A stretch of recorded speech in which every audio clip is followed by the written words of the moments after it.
अंज news media में आपका स्वागत है। सर, बिहार को आप किस नज़रिए से देख रहे हैं जो अभी राजनीतिक माहौल है? देखिए, बिहार की पॉलिटिक्स कुर्सी केंद्रित हो गई है। इसमें बिहार का न कानून व्यवस्था है, न शिक्षा है, न स्वास्थ्य है, चिंतन के केंद्र में कहीं नहीं है। इसलिए बिहार की राजनीति बहुत ही खतरनाक मोड़ पर है। यहाँ के युवाओं को, नई पीढ़ी को इस पर चिंतन करना चाहिए। बालू और दारू की खेती हो रही है और इसके दुष्परिणाम स्वरूप शिक्षा, स्वास्थ्य, कानून व्यवस्था, ये रोजगार, किसान, मजदूर सभी त्रस्त हैं। इसलिए एक नए चिंतन की आवश्यकता है। 74 आंदोलन फेल कर गया है। उससे जो उपजे हुए लोग हैं वो अराजकता को एक धार दे रहे हैं। अभी सर उपचुनाव हुआ है कुशेश्वर स्थान और तारापुर में, उसे आप किस नज़रिए से देख रहे हैं? देखिए, ये चुनाव जेडीयू लड़ रही है एक तरफ, दूसरे तरफ आरजेडी, कांग्रेस और चिराग पासवान, ये 3 लोग हैं। आरजेडी लड़ाई में सीधा निश्चित तौर से पड़ा है, लेकिन विपक्ष का वोटों का खंडन हुआ। इस पर लोगों को बिहार को बचाना है। क्योंकि पहले तो हम लालू यादव के खिलाफ या आरजेडी के खिलाफ 14 सालों तक संघर्ष करते रहे और नीतीश कुमार जी को सत्ता में बैठाने का काम। Party with difference, Bharatiya Janata party उनको ताकत देने का काम किया, लेकिन आज उनके नेतृत्व में 15 साल होने जा रहा है। कई भ्रष्टाचार के मानक तय हो चुके हैं। 800 करोड़ का चारा घोटाला था जिसके खिलाफ उन्होंने संघर्ष किया। आज 8000 करोड़ का सृजन घोटाला है। जो घोटाला करने वाले मुख्यमंत्री जी हैं, जिनके संरक्षण में ये घोटाला हुआ है, एक केपी रमैया कन्विक्टेड हुए हैं। केपी रमैया को अभियुक्त बना करके सब अपना अपना गर्दन निकाल लिए हैं। तो एक बड़ा स्कैम है। इसके अलावे जो इनके नेतृत्व में भागलपुर में सृजन घोटाला और मुजफ्फरपुर में बालिका गृह कांड हुआ है, या बालिका गृह कांड पूरे बिहार में, लेकिन वो ज़्यादा एक्सट्रीम पार कर गया, वो एक्सपोज्ड हुआ। तो मेरे कहने का मतलब कि आज अराजकता संपूर्ण रूप से बिहार में है। इनके हाथ में इनका आरा खत्म हो गया। इनको चाहिए था, कई बार हमने कहा इस्तीफा करें। इस उपचुनाव का क्या मतलब? जेडीयू तो अपनी साख खत्म कर चुकी है। जेडीयू में अब कोई मतलब का व्यक्ति नहीं है जो वैचारिक चीज़ों से आगे चले। जेडीयू की संस्थापक थे जॉर्ज फर्नांडिस, जो पार्टी के अध्यक्ष थे, अंतर्राष्ट्रीय चेहरा था। उसके बाद शरद यादव और नीतीश कुमार जी उसके अध्यक्ष हुए। तो एक वैचारिक चेहरा था, पूरे देश में लोग जानते थे, जिसको राष्ट्रीय चेहरा कह सकते हैं। उसके बाद 2 अध्यक्ष हुए, अभी वर्तमान अध्यक्ष, और इसके पहले आरसीपी अध्यक्ष थे। आरसीपी नीतीश कुमार के पीए थे और अभी वर्तमान अध्यक्ष सुधा श्रीवास्तव के पीए थे। तो अब स्टाफ जब पार्टी का राष्ट्रीय अध्यक्ष हो जाए तो उसके वैचारिक पतन का कोई प्रमाण ढूंढने की जरूरत तो है नहीं। तो इसलिए ये चुनाव, उपचुनाव और इसका कोई मतलब नहीं रह गया है। यहाँ की युवा पीढ़ी को आगे आना चाहिए। बिहार को बचाने के लिए एक जन आंदोलन खड़ा करना चाहिए। भ्रष्टाचार, कानून व्यवस्था, स्वास्थ्य, शिक्षा संपूर्ण नाश करके उस पर ये सत्ता की लगाम को छोड़ना नहीं चाह रहे हैं। दांत से, पैर से, हाथ से, सब। यदि देखा जाए तो अभी महंगाई का दौर चल रहा है, तो इस महंगाई में आप केंद्र सरकार को किस तरह से लेते हैं? देखिए, महंगाई एक ऐसा विषय है जिसको मैं बार बार कह रहा हूं कि आर्थिक संरचना, आर्थिक नीति हमारी संसद तय नहीं करती। ये हमारे जो बड़े पूंजीपति हैं वो तय करते हैं, और इसकी वजह से आम आवाम को हम एक जो सर्वहारा वर्ग है जो सिर्फ पेट के लिए जीता है, उसके लिए अनाज का प्रबंधन कर देते हैं। बाकी प्रबंधन जो मध्य वर्ग है वह जद्दोजहद करता है और शोषण का वो कड़ी बनता है। और इस देश की जो पूरी पूंजी है वह 5% लोगों के हाथ में भी नहीं है। पहले हम लोग कहते थे, जब विद्यार्थी थे तो कहते थे कि 40% लोग पर 60% लोगों पर शासन कर रहा है, 40%।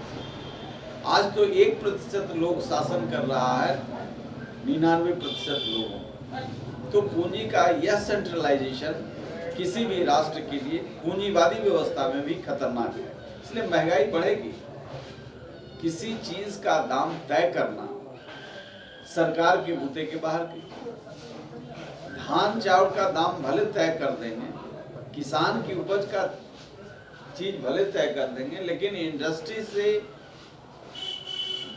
का जो प्रोडक्ट है उस पर सरकार का भी अधिकार नहीं है। जैसे 4 रुपये टमाटर खेत में उपजता है, तब किसान को 4 रुपये मिल गया तो वो 80 रुपये टमाटर जाके यहाँ से 100 किलोमीटर पर बिकता है। यानी बाजार 200 गुना 400 गुना मुनाफा ले रहा है। तो ये जो बिचौलिए हैं, पूंजी जब बेलगाम होती है तो बिचौलियों का साम्राज्य चलता है। बिचौलियों का साम्राज्य है, इसलिए आम आवाम त्रस्त है, जी रहा है, संघर्ष कर रहा है, घुट करके मर रहा है। अभी कोई गरीब आदमी यदि इंदिरा गांधी आयुर्विज्ञान संस्थान पटना में इलाज करा जाए, ठेला वाला, रिक्शा वाला, तो गेट्स के बाहर ही मर जाएगा सुन करके ये जांच है, ये जांच है, लाख रुपया। पहले 5 रुपया में पूरा इलाज होता, अब 10 रुपया में होना चाहिए, 20 रुपया टोकन रजिस्ट्रेशन होना चाहिए। और वहां जाने के बाद गरीब लोगों को तो नहीं लगना चाहिए, कम से कम लाल कार्ड वाले को तो छोड़ देते। तो आज जो स्थिति है, आयुष्मान लूट का सबसे बड़ा इंस्ट्रूमेंट है। वो आप एक एजेंसी मेडिकल में चलता है, आयुष्मान है तो 5 लाख रुपया का बिल बनता है, बीमार हैं तो ना है तो। इसलिए हमको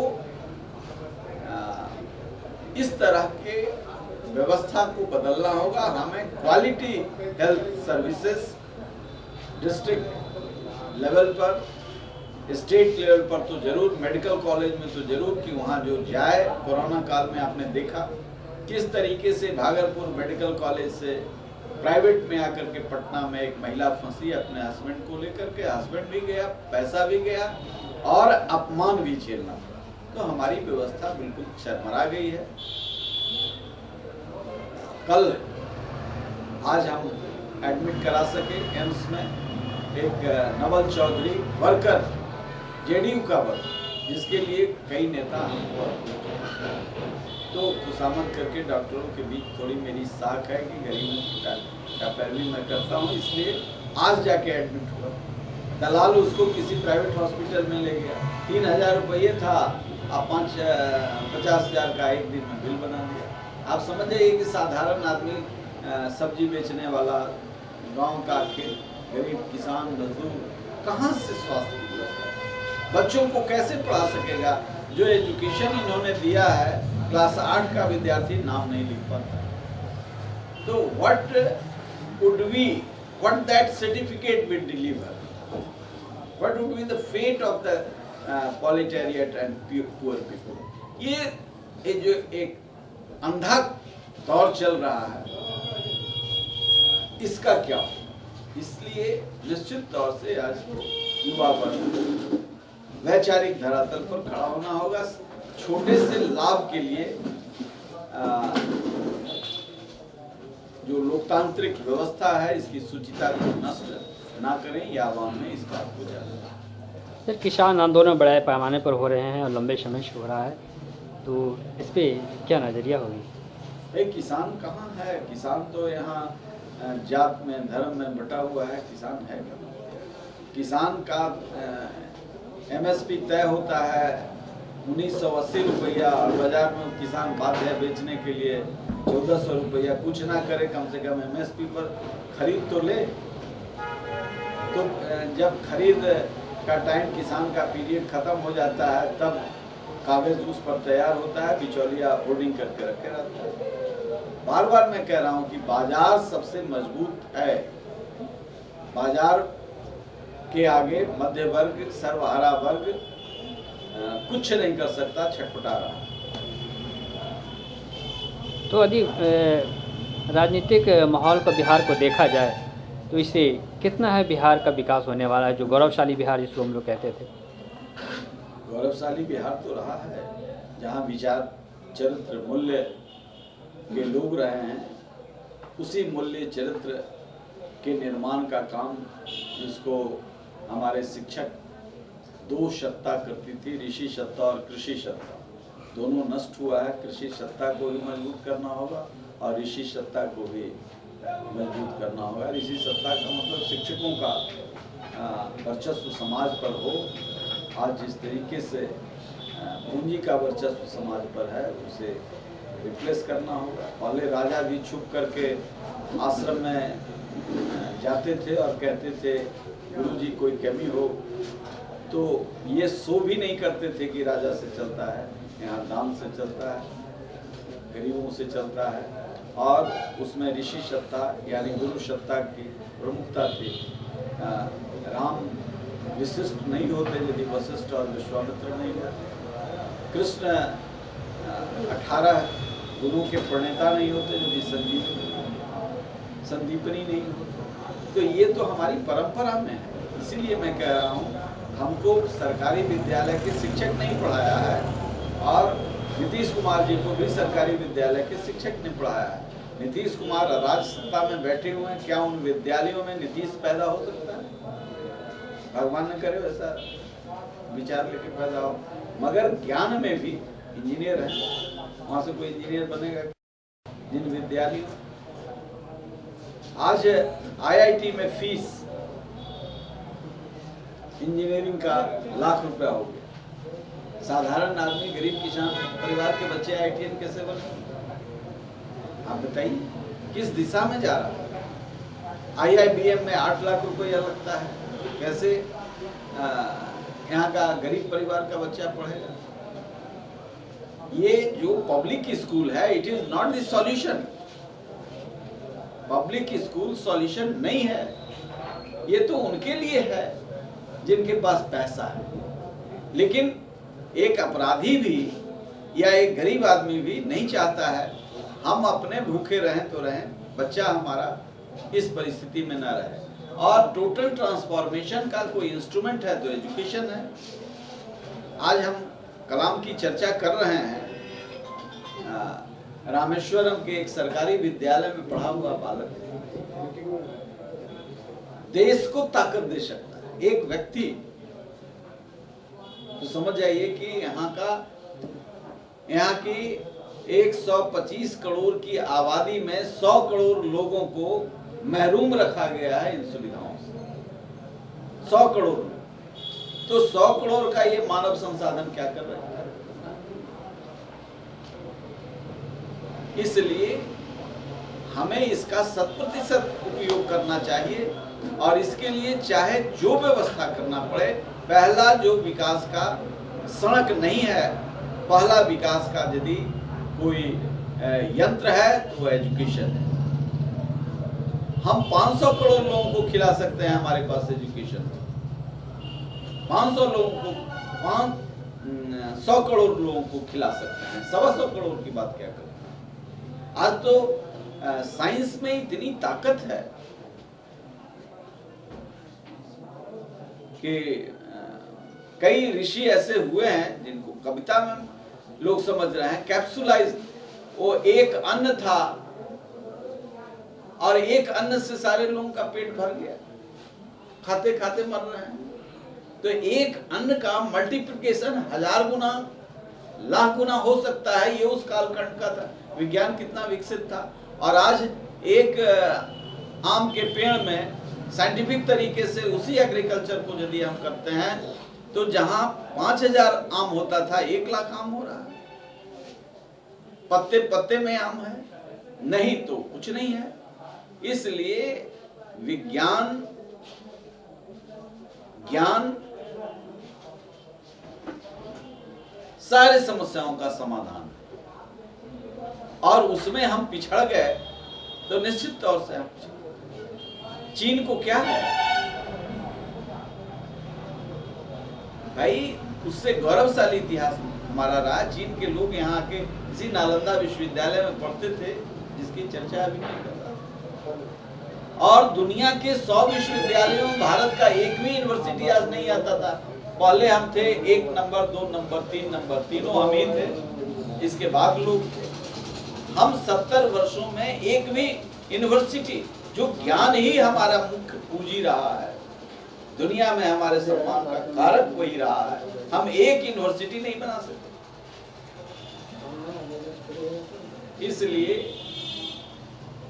चिंतन को बदलना होगा, सोच को बदलना होगा। ज्ञान ही सबसे बड़ी पूंजी है और उस सारी समस्याओं का समाधान है। दीपावली और छठ है, इस पर प्रदेश और देशवासियों को क्या संदेश देना चाहेंगे? देखिए, दीपावली तो निश्चित तौर से भारतीय संस्कृति और संस्कार में पर्व का इतना महत्व है कि दीपावली अराजकता पर विजय कर के राम जब लौटे अयोध्या, तो पूरा देश दीपावली का पर्व तो हमारी परंपरा में है। अराजकता के खिलाफ धर्म युद्ध। और छठ तो पूरी दुनिया को संदेश देता है कि भारत, जो आज पश्चिम के लोग अपने को बड़े काबिल और विद्वान मानते थे, वो लोग भी मान रहे हैं कि तुलसी का पेटेंटीकरण, हल्दी का पेटेंटीकरण के लिए व्याकुल हैं। तो हमको ये लोग कहते थे कि ये सांप बिच्छू वाले लोग हैं, सांप पकड़ते हैं, बिच्छू झाड़ते हैं, ये झाड़ फूंक वाले हैं, ओझा गुनी हैं, ये पीपल पूजते हैं, ये तुलसी पूजते हैं, पहाड़ पूजते हैं, नदी पूजते हैं। अब समझ में आ गया कि हम नदी क्यों पूजते थे, पहाड़ क्यों पूजते थे, हम सूर्य की उपासना क्यों करते थे। अक्षय ऊर्जा है शक्ति का। ये सभी ग्रहों में सबसे शक्तिशाली ग्रह जो सीधे अपने प्रताप से चीजों को प्रभावित करते हैं और उसकी आराधना करते हैं। तो अक्षय ऊर्जा के स्रोत की साधना करते हैं। उससे कई तरह की बीमारी होती है। पश्चिम का जो विटामिन डी बन रहा है वो कारगर नहीं है। धूप में रहिए, नंगे बदन रहिए, तेल लगा करके देखिए, विटामिन डी किसी को रखी नहीं होगा। तो हमारे पूर्वज बड़े वैज्ञानिक थे, इसीलिए छठ और दीपावली दोनों एक वैज्ञानिक तथ्य की उपासना है और इसको खुशी से मनाना चाहिए। अब कभी कभी लोग ऐसे भी होते हैं, छुरछुरी उड़ाए और किसी के घर में फेंक दी है, उनके झोपड़ी में आ गई। तो ये सब सावधानियों के साथ, संस्कार और मूल्य के साथ, किसी को तकलीफ ना हो। हमारी संस्कृति जो रही है, सृजन की संस्कृति रही है। सूर्य की उपासना, अक्षय ऊर्जा का और प्रकृति की हम सीधा उपासना करते हैं। हम प्रकृति को मानते हैं, प्रकृति के पोषक हैं। हम नदी, पहाड़, जंगल सबकी पूजा करते हैं। और अब ज्ञान उन लोगों को भी हो गया है जो समझते थे कि ये लोग अज्ञानी है। उनको भी समझ में आ गया है कि ये नदी में क्यों जाते हैं, नदी की पूजा क्यों करते हैं। हमारे यहाँ थोड़ी बुद्धि विलासिता में बदल गई थी, जिसके चलते नदी में पूजा का सब सामान फेंक दिया, मुर्दा भी फेंक दिया, जानवर मरा तो वहीं फेंक दिया, गए तो नदी में पैखाना भी कर लिए। तो ये उपासना के साथ साथ इन मूल्यों को समझने की जरूरत है कि नदी हमारे जीवनदायिनी है। वह धारा अविरल चलता रहे तो हमारा जीवन भी अविरल चलता रहे।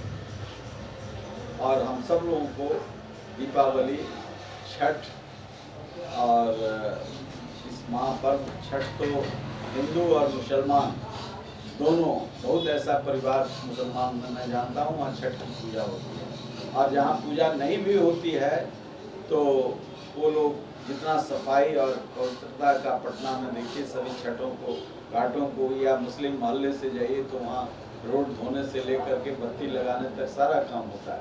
हमारी संस्कृति एक इंक्लूसिव ह्यूमन प्रोग्रेसिव थॉट का एक उपज है। हमारे पूर्वजों ने, ऋषि सत्ता और कृषि सत्ता ने इसको बनाया है। इसको कुछ कालखंडों में ये